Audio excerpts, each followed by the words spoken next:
Okay. Hi, everyone. I'm so excited to introduce to you my friend, former colleague, former client, Dona Roy. Dona and I have worked together for I'd say almost 10 years on and off in different capacities. And I'll let Dona do most of her introduction here, but Dona is someone who has led nonprofit and public sector organizations. Most recently, she is the Chief Administrative Officer for the Center for Justice Innovation. And before that, she was the interim assistant vice chancellor at the City University of New York. And before that, she was the COO of another agency. So Dona has a ton of experience in the nonprofit and public sector, and we're here to talk with her about a lot of that. But before we jump in, I'd love for you to share a little bit about yourself, Dona, and tell us about your story about working in the public sector and nonprofit sector. So thanks, Christian. This is very exciting and very new. So I am an immigrant from India and I came to the United States in 2001. It was an incredibly eventful year. But generally, I grew up encouraged to pay attention to the world around me. It isn't, and wasn't unusual for us to have geopolitics conversations at the dining table. So it was no surprise for anyone when I decided to study political science.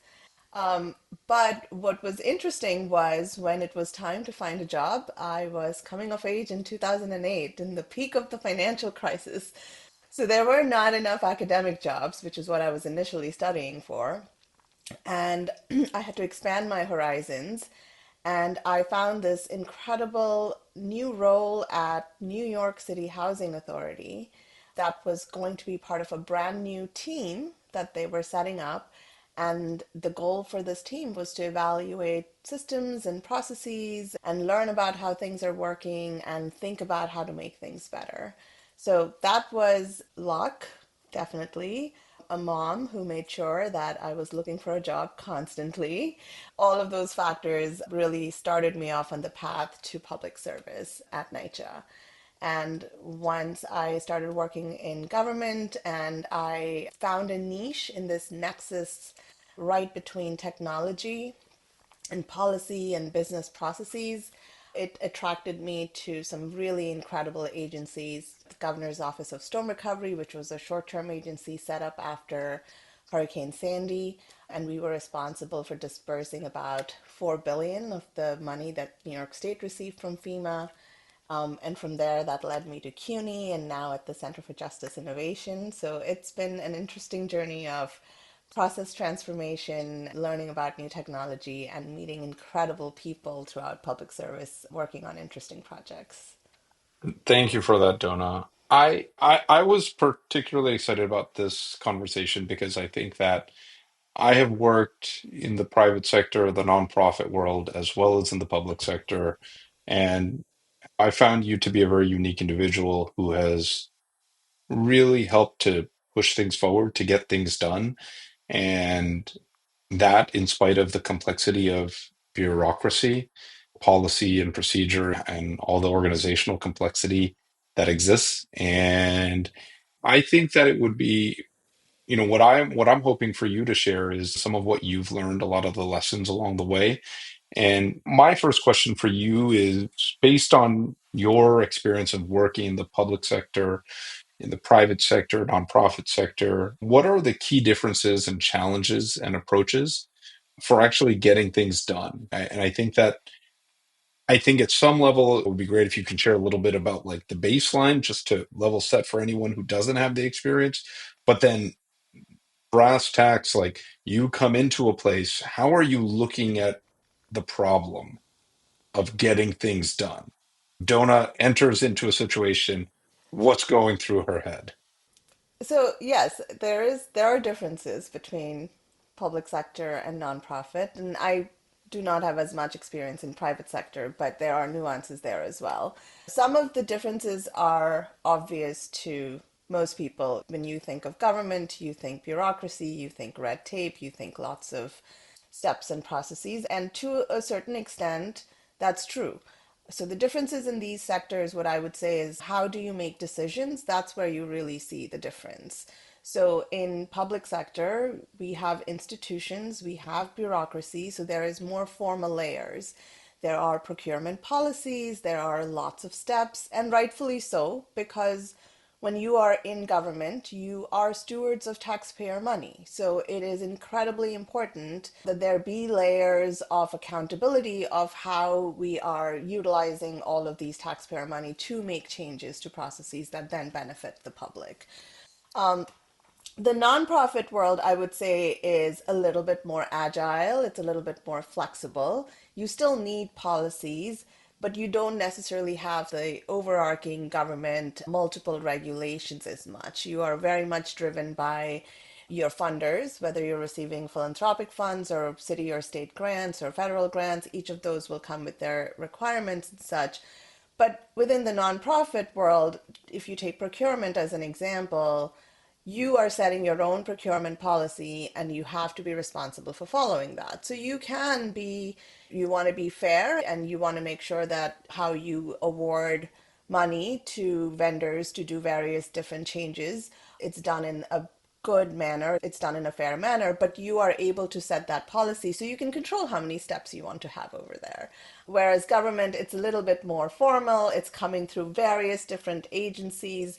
So your processes are a little bit longer and elongated. Those are some of the differences that you're going to see between the public sector and the private and the nonprofit sector. For me, when I walk in, getting that lay of the land is the most important piece of it, right? So to understand the environment that you are working in, what are all these different governing principles that are going to apply? If you are at CUNY and you're dealing with payroll, you have to make sure you understand that there is the Office of the State Comptroller that you have to work with, and also at the time it was FISA OPA that you also had to work for city payrolls. If you are in the NYCHA world, you need to understand the difference between an authority versus other state agency and what does that mean in terms of how you are funded and what the rules that are applicable to you. And then finally, in the nonprofit world, it's very different. You are a 501c3. You will have potentially a governing board. You want to make sure you understand your charters, and depending on where you sit in the organization, you could be playing a role in influencing how you want to create your different policies. So, understanding that landscape, where you are, that is immensely important before you can start any substantive work. But beyond that, the next most important piece, or I would say that is the core of it all, is you have to understand the people. In each of these environments, at the end of the day, it is human beings who are doing work, who have set up policies and processes, and understanding who they are, what the motivations are, how they function, what is the most important thing for them, what motivates them, what makes their life difficult, what makes it easy, what are the difficulties when they do their work. Understanding how people are structured in that environment is just as important. And so those are two things that whenever I walk in to any place, I spend some time just understanding those two pieces to the best of my ability. Yeah, I so appreciate that. I think that one of the things that I think is coming up for a lot of folks and is this idea of certainty and uncertainty, and this aspect of when you walk into an organization, there are some folks in the organization that might be looking to create a sense of certainty in their work and what they're doing. And then there are folks that are a bit more open to the uncertainty that new ideas bring. It sounds like to me that at a certain level, you're trying to understand the lay of the land because you're not in there, at least in my perspective, to just keep things at the status quo.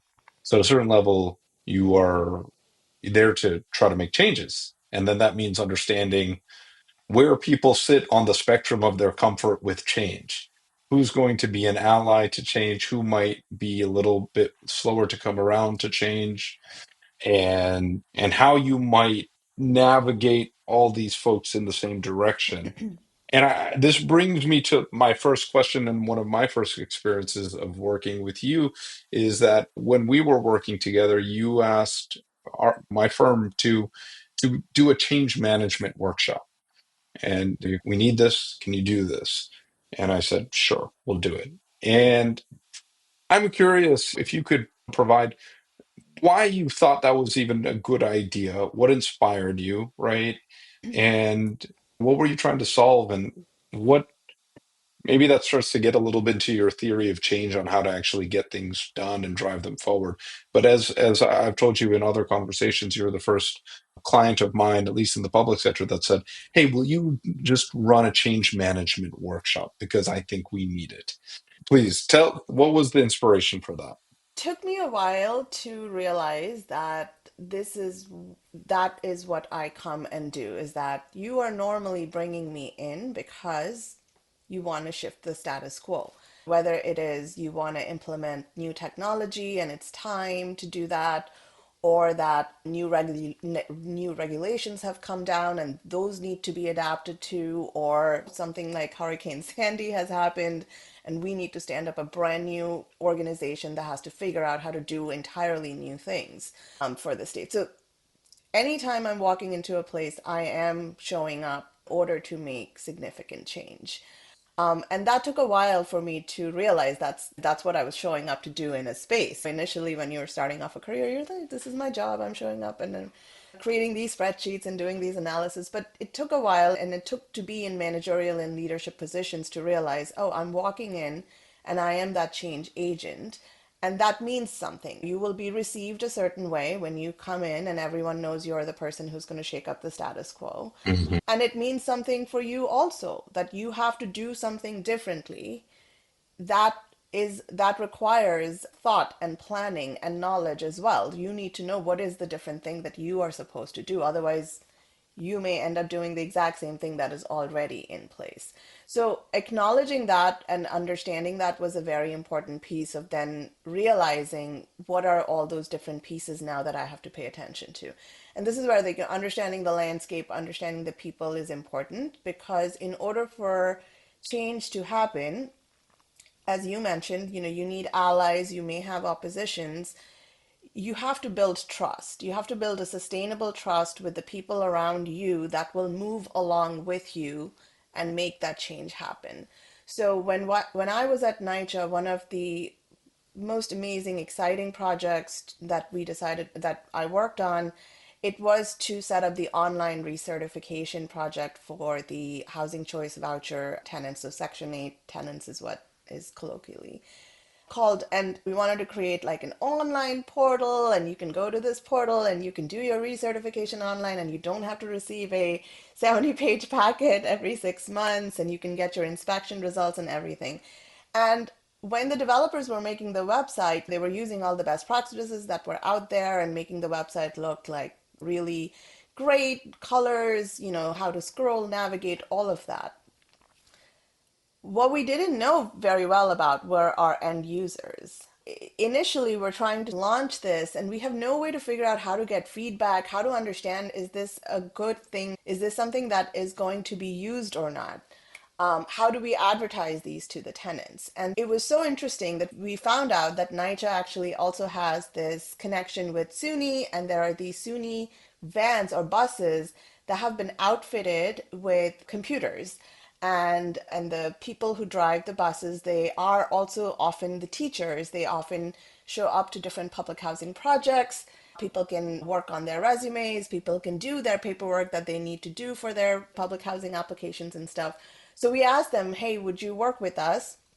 And we went to a place where we knew where we had Section 8 tenants, and we had built out this entire online platform. We took the bus and we said, hey, can you do this with us? And it was a revelation, because all of our users had never seen a keyboard before at the time. They were not familiar with the hardware Mm, itself, and we were asking them to do all the sophisticated clicking around in a website to figure out how to submit their recertification. If our developers hadn't seen that firsthand because they came along in the bus, they would not have really internalized how much change they had to make to their yeah. user interface. And everyone then started thinking of what was needed for the user interface very differently. They all understood who was the end user. They were able to talk to these people and understand that sometimes there may be language barriers, sometimes they may not know things. So, what they needed to produce didn't need to necessarily look like at the time the Facebook and all of those type of web pages, but something that was going to be used by individuals to do this very complex work in very few steps. So it that experience when I came to Stone Recovery and I met with you and I was leading the entire IT team over there, and what we had to do was build these calculators that were going to make sure that the correct amount of grant money was going out to the homeowners who needed repairs, and it was taking into account all kinds of different variables. It had to update on a nightly basis because the new data was coming in every day. We're struggling. Again, part of the reason I am brought in is when people are like, hey, the status quo is not quite Yeah, working, something needs to change. And there I realized, again, like nobody was on the same page. Nobody understood who was their customer. That was there within the technology team itself, right? Our developers, our data people, our business analysts, our project managers, our network, like nobody was on the same page, but everyone was incredibly mission driven. And that's when I said to you, like, I need to do this workshop because we need to get everybody on the same page. If everyone doesn't have the same language that they're speaking with, and everyone cannot find that connection that motivates all of them and brought them all to the same spot to do this work, we're not going to be able to figure this larger problem for New York State and all yeah, these homeowners out, right? And everyone was very mission driven. They wanted to make an impact, but nobody was able to talk the same language. And that's when I asked you, like, let's do this workshop internally. If it works internally, then we can expand it and to our sort of what we call our business clients for whom we're building these tools, and it would make a huge difference. And if I remember correctly, our first workshop we started with that question, who's your customer? And we yes, made each of them talk about it, and like they all heard each other and each other's explanation, and both realized like how they were seeing the customer differently, yet their motivations were exactly the same because they were like, we all want to help people. yeah, That really was that, like it at NYCHA it was more of a learn by doing and stumble into realizing that how important it is to connect. Technology and business cannot have the gap that it tends to have, and it sure. still surprises me sometimes in 2025 when I see the gap, Yeah, because everyone has phones and everyone is swiping everywhere, but at the same time when it comes to the yes, systems and tools you need, there are still those gaps. And really, the goal is to reduce that gap, is to really bring everyone onto the same page as much as you can, because you cannot have massive changes happen. An individual cannot make that change happen. Think of it as steering a ship. You need many rowers, and all of them need to be in sync. So to create that team, it takes a minute to bring everyone onto the same page, and investing that time early on in the people first and taking that time to get everyone to have a common language to speak in then makes the process and technology that comes immediately after a lot smoother to work through. yeah. I think there's two things that I would take away from what you just said there. One is this idea of language and how is everyone using the same language to describe the same concept. And I think, that's just such a it's a basic and a thing that we don't realize is important. If you have different definitions, but you think it's the same definition, then you might be talking to each other, but you're talking about two different things, even if your intentions are the same. And it's a very basic thing that happens all the time. And that can throw things off. And then the other thing that I'm hearing you say is everyone looking in the same direction. There's two things that I think that's funny about that is that sometimes people might think they're looking in the same direction, but they might not actually be. And so it's important to take a beat and say, hey, that's the direction we need to be looking. Where are you looking? Where are you looking? And then let's make sure we're going in that direction. Would you say you're looking at your experience across different organizations and different initiatives, what are the qualities that you have observed in individuals and teams that are able to actually get things done? And I say this with some level of recognition of the complexity of the times that we live in today, where there is a definitive desire by so many for more things to get done, right? It's palpable. Everyone wants progress, wants things to be better. And yet, I'm not sure we all know how to get there. Uh, what would you say are those qualities or characteristics that you are observing or that you try to build in the teams that you're leading? Well, there are ways to change things, right? You can make incremental changes, and there are many schools of thoughts that will say that incremental changes is often the way to create sustainable change. Mm. And there are some times, and maybe more so in more recent years, there's also more people who will say just blow it all up and just start from scratch again. So there are many ways to make changes. But the first thing you have to be comfortable with is change. And I absolutely understand that is not easy for many people. It is something that comes very easy for me. I live for change. I enjoy it very much.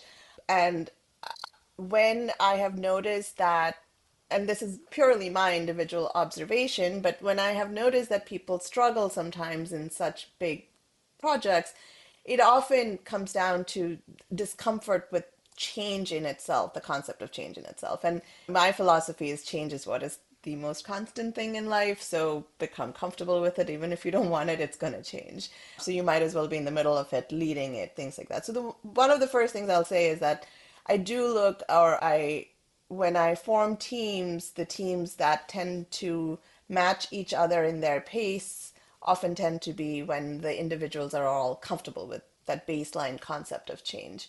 Also, in government and in nonprofit, when I look around, and there are some incredible leaders out there and incredible subject matter experts out there in both of these areas, what is often common in them is that they are bold, but they are also very grounded in sort of facts and reality. And that's another quality, is like people often are comfortable taking ownership very quickly, even if they may not have been here 20 years ago. Whatever the problems may have started, people will take ownership.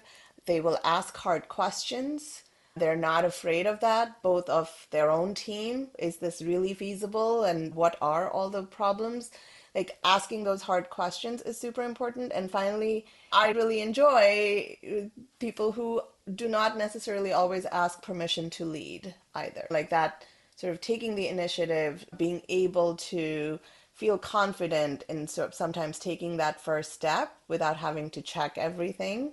I think that's another quality that I find, that when people with those few things in common come together, that group is, I often find that the pace at which they move, the way that you have to pivot, often these projects, they're never a straight line. There are always things coming up that you yourself have to be open to, right? Like it's like in the change management of the project itself, you will be like, oh, we were not expecting this. Now what do Yeah, we do about it? To be able to deal with those challenges that come up, to be able to pivot, to be able to say, oh, this thing that we tried didn't work, we got to take a few steps back and start again. Like, again, being okay and comfortable with mistakes. I think those are all the qualities that I often find when they all come together in a person. That person's like ready to do these type of change management projects. yeah, Not to mention that there isn't value for people who do also live in that certainty and are able to really follow through processes and are not always, let's keep changing. Like there is value of that sustainability as well. But often when you have to really make big shifts, that happens a lot in government when you are really shifting from outdated technology into a new technology and you want to change, bring in a completely new system that's going to do calculations differently, how people are going to be using their space is going to be different because of the way the technology is going to happen.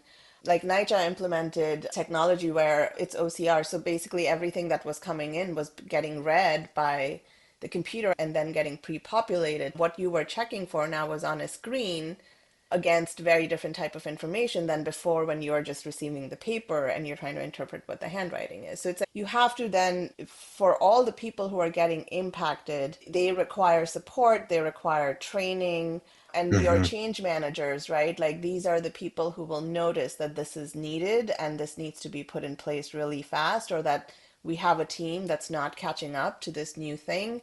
They need a different type of training. How do you put those pieces in place? So again, like people who drive change, I often feel are people who live in the middle of change. Yeah. Maybe the way to distinguish them is, do you hate to move apartments or do you enjoy moving I'm apartments? not gonna, yeah, that's a funny question. I don't like to move apartments, but I like change. I think that you bring up though an interesting point, and I think it's important to actually recognize that nuance because there's an aspect of those who are really helping to preserve some sense of the stability and certainty within an organization, and they play an important role because they're almost like the anchor for the change, right? Because if you lose that, you won't have sustainability necessarily. And I think that's Right. kind of what you're saying, right? And And the historians are important. yeah, The historians are incredibly important. Like people who have been there, who have noticed everything, who can tell you what went wrong the last time someone tried that. That is immensely valuable. So, you yes, know, like people who stay, who want to basically complete the process from start to finish and who come along for the change multiple times, like that is incredibly admirable. And those are incredibly important individuals whenever you start a project. Honestly, when you walk in, like identifying those historians, getting their trust and getting their buy-in, oh my God, that is golden in any yeah, project.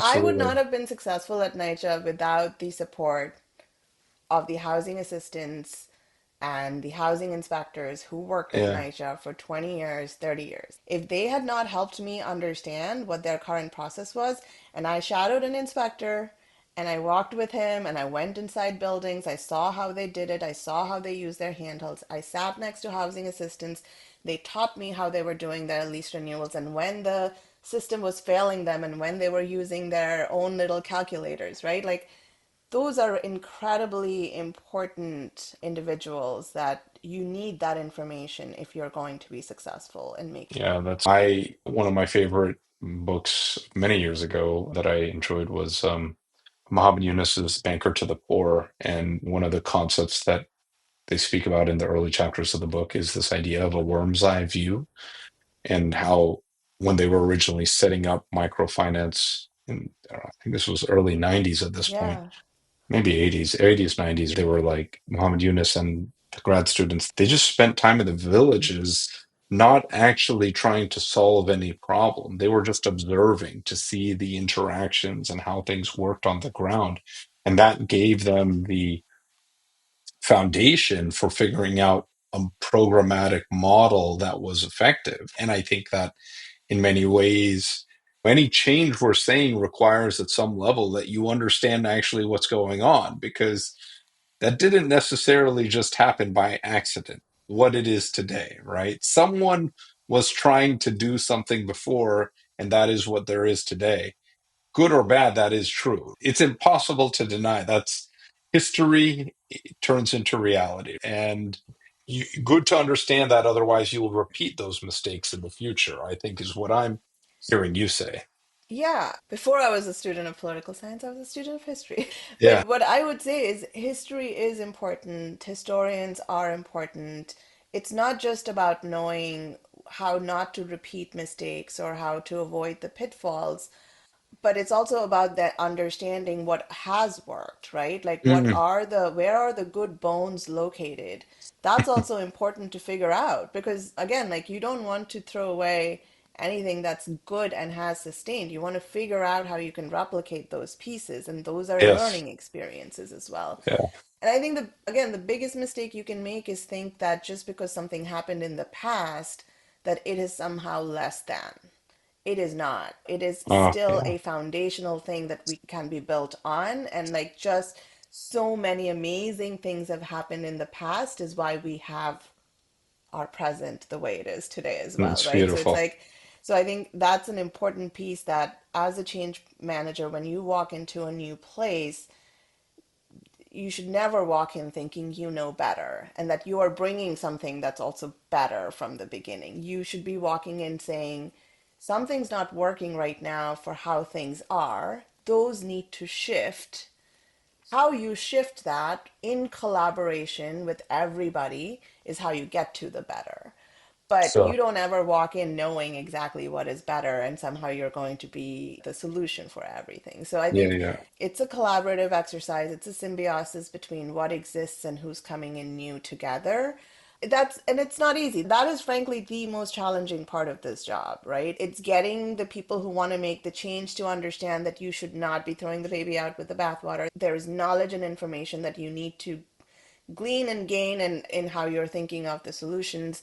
Same thing with the existing people, like assuming that anything that the new people are bringing is just new stuff and not necessarily something that's going to actually solve. So it's that is the hardest part when those two groups are further and further apart. And I think you've been part of projects like that when we cannot bring them together.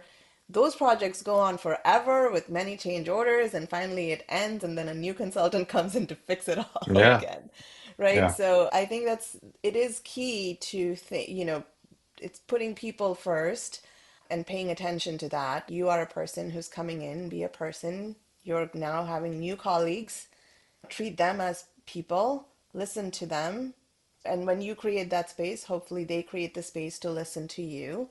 And then collaboratively, you make the change happen because you then have a shared understanding that what is here today, this is exactly the specific ways it's not working. And yeah, these are some of the ways it's working as well. Not acknowledging the things that work is often how you lose the buy-in or you don't get the people to come to the table because you're not acknowledging that all this effort that everyone has made for all of these years was also worth something. So I think that is both the most challenging part of this job. I do think it's that. And once you get that, it's also the most rewarding piece of it. absolutely. I appreciate that. Dona, I'd like to finish off with one final question for you. If you could summarize your theory of change in operations tech and data and organizational change management, what's the what's the Dona theory of change? Yeah, that's it's such a big question. It feels like someone more important should be answering it versus me. But no, my theory of change. Okay, my theory of change. It's really rooted in the belief that technology data is in service of the people and not the other way around. Everything, and especially in public sector and nonprofit, all of this stuff that we do, it is in service of the people. So if you put people first, then the process, then the platform, and then you have a commitment to equity and transparency and continuous learning, that's like my theory of change. If that is how you can create real transformation, right? Like if you start with in technology, the way to say it is user experience. When you are doing work in communities and stuff, it's about what those communities, it's about what the young people in those communities, it's what their experience is. That if you center that first and then you build the design around that, like you build your systems and your processes and all your tools to then empower that group or empower the individuals that really are where the need is, I think that's the key to transformation. That's the key to bring everyone together to make these transformative projects become successful and productive. I love that. Thank you for that, Dona. So, Dona, it was so lovely speaking to you. Thank you for taking the time to chat with us, and I look forward to speaking with you again soon. Thank you, Christian. This was a wonderful opportunity, and I am very grateful for this. Thank you.